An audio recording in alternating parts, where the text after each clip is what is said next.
Now a tale of wind, water, and war between two very rich men over one very old prize. When the America's Cup began over a century and a half back, gentlemen in starched collars raced wooden schooners in defense of national pride. How quaint. These days it's all about billionaire pride, high-powered lawyers, high-priced sailors of fortune, and what could easily be the fastest sailboat ever built. Behold the BMW Oracle Racing 90. Not the snazziest of boat names. Sea Monster would be better, or something grand like Oceanus. But honestly, you could call this thing the Fuzzy Navel, and it would still strike pure awe. At the waterline, she is 90 feet square, the size of a baseball infield. The mast, taller than the Statue of Liberty. But Kevlar and carbon fiber also makes her light and strong enough to push the limits of physics and sail almost 3 times faster than the wind. Even a mild gust lifts one of its 3 hulls out of the water, suspending us like spiders on a web. It's hard to describe how exhilarating this is. The Pacific right beneath you, under this net. Oh. And constant creaking reminders of just how much force is at work here.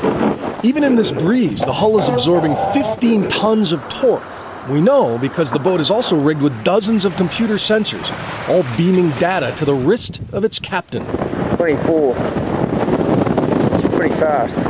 Russell Coutts is the most accomplished competitive sailor alive, the only guy to win an Olympic gold medal and 3 America's Cups.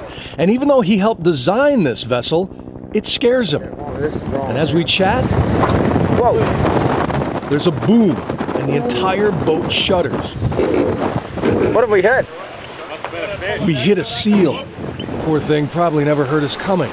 But with a machine this powerful and untested, aquatic speed bumps are just one potential tragedy. Pitch bowling would be bad. Just capsizing would be bad. Breaking something major would be bad.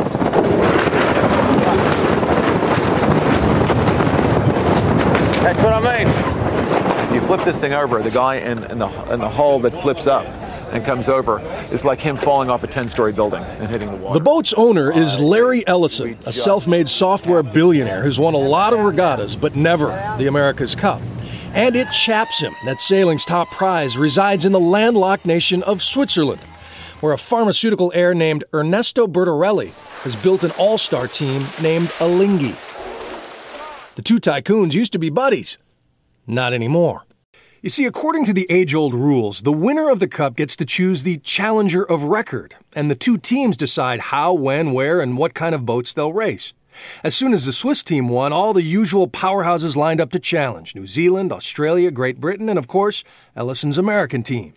But instead, Bertorelli went with a Spanish yacht club no one had ever heard of. This yacht club had no yachts, no members, and it never held a regatta, along with this bogus challenger that agreed to this very one-sided set of rules where all the umpires on the water work for Ernesto, the jury works for Ernesto.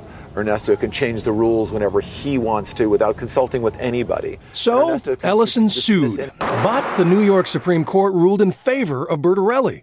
So, Ellison is appealing, and the fate of the cup is still in the hands of the court. Well, it's hard to believe after 159 years that we still need to go to court to sort out the rules. Dennis Conner knows something about sailing controversy. He used loopholes in the rules to beat New Zealand with a much faster catamaran back in '87. In this case, Larry Ellison is absolutely right not to back down and just give them their way. He's standing up for 160 years of America's Cup tradition in this case, and I hope he prevails. What is it that they're afraid of? Well, I think they're afraid of Russell Coutts. What have we got? What's this in the water up here? And get this, Russell Coutts used to skipper for Bertorelli, even won a cup for him until they had a falling out and he was fired. Nothing like a little vengeance to thicken the plot even more. But for now, the world's best sailor can only dream about racing the world's fastest boat for the world's oldest trophy.